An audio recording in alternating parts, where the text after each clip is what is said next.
हम क्या चाहते हैं? गिरती हुई दीवार को एक धक्का, गिरती हुई दीवार को, गिरती हुई दीवार को।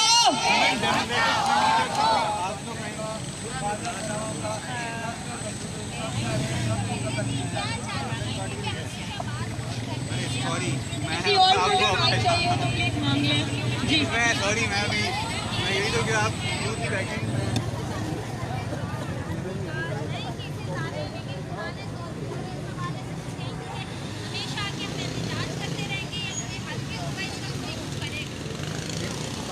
इमरान का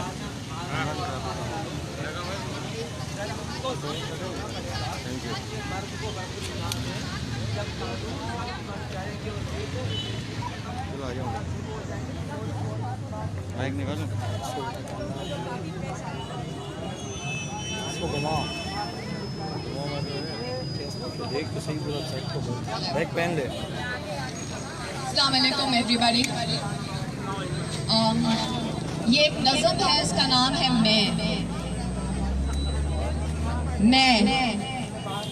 मैं वो जो सूली पे लटकाई गई, इज्जत के नाम पे जलाई गई, मैं जो सरों पे बिठाई गई फिर धूल में मिलाई गई। कभी माँ बाप, कभी शौहर, कभी औलाद, कभी जमाना, कैसे रिश्तों में फंसा कर हराई गई। देवी भी मैं, रंडी भी हूँ, आसमानों पे चढ़ाकर गिराई गई। सजावट भी हूँ जहाँ की, स्वाई भी हूँ अना की, गैरत भी हूँ, नामूस भी, और सट्टे में दाम पर भी लगाई गई। जो मैं बोलूं तो ज़बां काट दो, जो चिल्लाऊं तो हलक फांस दो, जो मैं पुतली बनके ना नाच सकी तो हस्ती ही मेरी मिटाई गई। मैं कौसे कज़ा हूँ, समंदर की हवा हूँ, बिजली हूँ, घटा हूँ, पहाड़ों की सदा हूँ, मैं शोलाए रवा हूँ। कैसी सफाकी से कहानी मेरी भुलाई गई। और आखिर में मैं मोहब्बत हूँ तो कभी नफरत हूँ, अपने ही दिल की कोई हसरत हूँ। अब जो बेदार हुई हूँ तो महवे हैरत हूँ। मैं तो वो आग हूँ जो सीनों में दहकाई गई। मैं वो आग हूँ जो सीनों में दहकाई गई।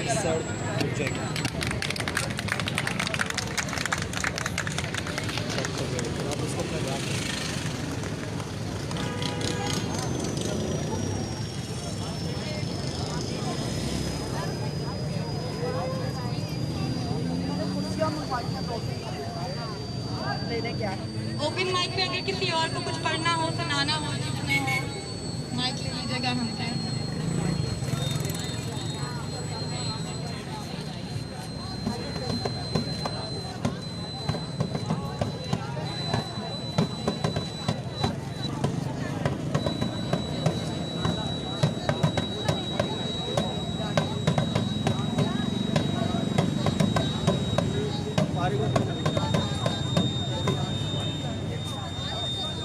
अच्छा, हम एक गाना गा रहे थे, जो नए लोग आए हैं वो भी आप सीख लें, हम साथ गाएंगे।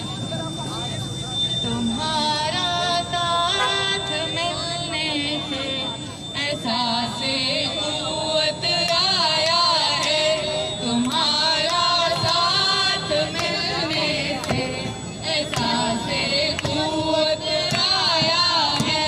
नई दुनिया बनाने का जुनून अब हम पे छाया है, तुम्हारा साथ मिलने से एहसास क़ुव्वत आया है।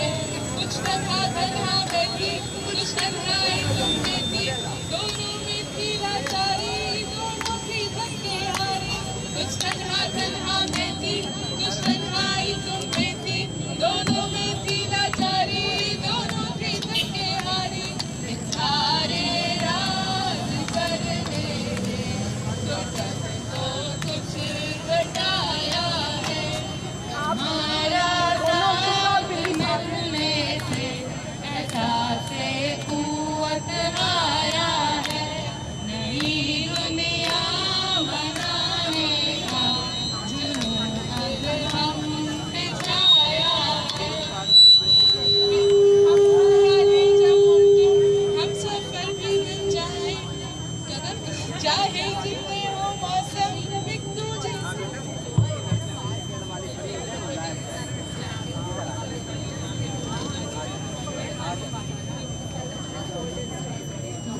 समझी, थोड़ा तू मुझको समझी, कुछ ऐसा लग रहा है कि प्यार हो गया है।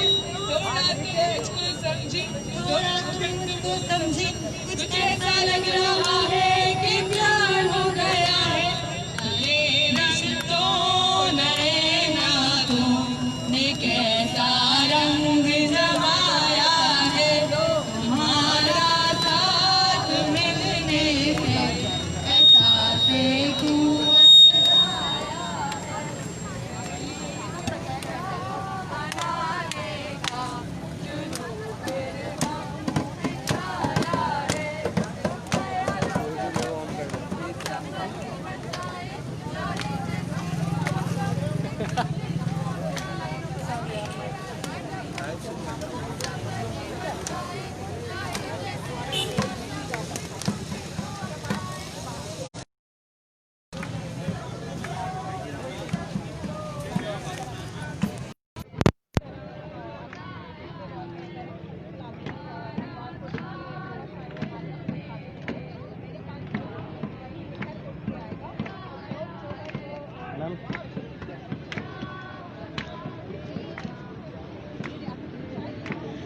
जी बिल्कुल, इस वक्त हम कराची प्रेस क्लब के बाहर मौजूद हैं। साना मोटरवे के बाद ख़वातीन और सिविल सोसाइटी सरापा एहतजाज किया और उनकी जानिब से ये एहतजाज किया जा रहा था और यही मुतालबात किए जा रहे थे कि CCTO लाहौर को भी मुअत्तल किया जाए और जो रेपिस्ट हैं उनको भी सज़ा दी जाए। हमारे साथ मौजूद हैं शीमा करमानी साहिबा, इनसे बात करते हैं ये इनके क्या मुतालबात हैं। जी मैम। जी देखिए, हम लोग काफ़ी दिनों से ये एहतजाज कर रहे हैं क्योंकि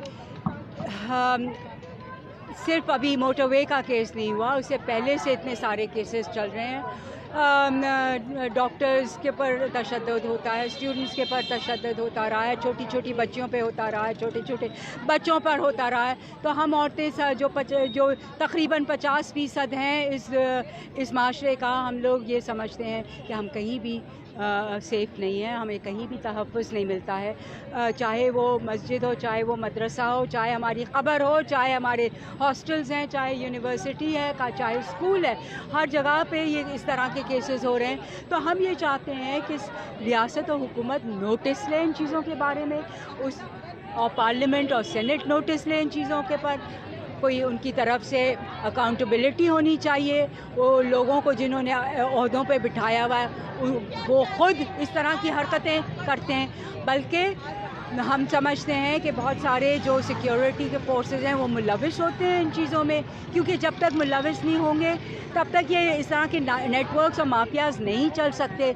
सड़क पे किसी का रेप होता है, पुलिस कहीं दिखती नहीं, हॉस्पिटल में रेप होता है, कुछ भी नहीं होता है। तो ये सारी चीज़ें अब बहुत हो गई हैं। हमारा पहले तो हम रोते थे, अपील करते थे, अब तो हम रोते नहीं हैं, अब हम गुस्से में आ गए हैं। अब हम डिमांड कर रहे हैं और डिमांड के बाद आखिरी उसके बाद का जो मरहला है कि हम लेकर रहेंगे, हम सड़कों पर निकलेंगे, हम आवाज़ें उठाएंगे, हम एक एक को नेम करेंगे, शेम करेंगे। ये सारा जो, और ये इसमें पूरी दुनिया हमारे साथ है, क्योंकि आप देख रहे हैं कि मी टू का मूवमेंट है। आप देख रहे हैं कि अभी यूके में एक वो साहब थे हेनरी वाइनस्टाइन, जिन्होंने इतनी लड़कियों के साथ इस तरह का रेप किया था, एक्सप्लॉइट किया था उनको। कल की ख़बर ये है कि जो क्वीन है उसने CBE उनका वापस ले लिया। तो जब हम तक रियासत, हुकूमत और जो वो इदारे जो डिसीजन मेकिंग में हैं, जो अथॉरिटीज़ हैं, जब तक वो इन चीज़ों पे अकाउंटेबिलिटी नहीं दिखाते हैं तब तक बड़ा मुश्किल है। तो हम फोर्स करेंगे उनको कि तुम लोग हो अकाउंटेबल, हमने तुमको वोट दिया है, हम तुम्हारे टैक्सेस पे करते हैं और फिर भी तुम हम देखते नहीं हो कि हमारी ज़िंदगियां महफूज हैं या नहीं। मैम, आप हुकूमत पाकिस्तान से क्या डिमांड करती हैं कि वो किस किस्म का कानून लेके आएँ जिससे आप लोग मुतमईन रहेंगे? देखिए, कानून तो बहुत हैं, कानून की बात नहीं है। ये बात ये है कि हुकूमत को समझना चाहिए कि जिस तरह का माशरा है उसमें वो किस किस्म के इक़दार फैला रहे हैं। उनका रिप्रेजेंटेटिव ओहदे पे बैठ के कहता है कि तुम औरतें क्यों घर से बाहर निकलती हो, तो वो ये हम हुकूमत को कह रहे हैं कि ये हम डिमांड करें कि ऐसे लोग क्यों हैं आपके ओहदेदार, ऐसे लोग कौन होते हैं हम औरतों को बताने कि हम क्या पहने और क्या नहीं पहने, और क्या सिर्फ हमारे पहनने पे हमको रेप किया जाता है। बच्चियों ने क्या पहना हुआ था, क्या लिपस्टिक लगाया हुआ था, 6 साल की, 8 साल की, 11 साल की, 13 साल की गांव की लड़कियों ने क्या कपड़े पहने हुए थे, क्या लिपस्टिक लगाया हुआ था। तो ये सब फजूल की बातें हैं, और इस आदमी को कोई हक नहीं था ऐसी बात करने का। ये कौन होता है हमें बताने? इसका काम तो ये है कि ये हमको तहफ़्फ़ुज़ दे, ये उस मुजरिम को पकड़े। ठीक है मैम, थैंक यू। जी बिल्कुल, ख़वातीन की जानिब से भी ये एहतजाज किया जा रहा है और कहा जा रहा है कि CCPO कराची ने, CCPO लाहौर जो थे जिन्होंने ये बयान दिया था कि उन ख़वातीन को इस टाइम ये रोड इस्तेमाल नहीं करना चाहिए था, उनको मुअत्तल किया जाए और उनके ख़िलाफ़ कार्रवाई की जाए।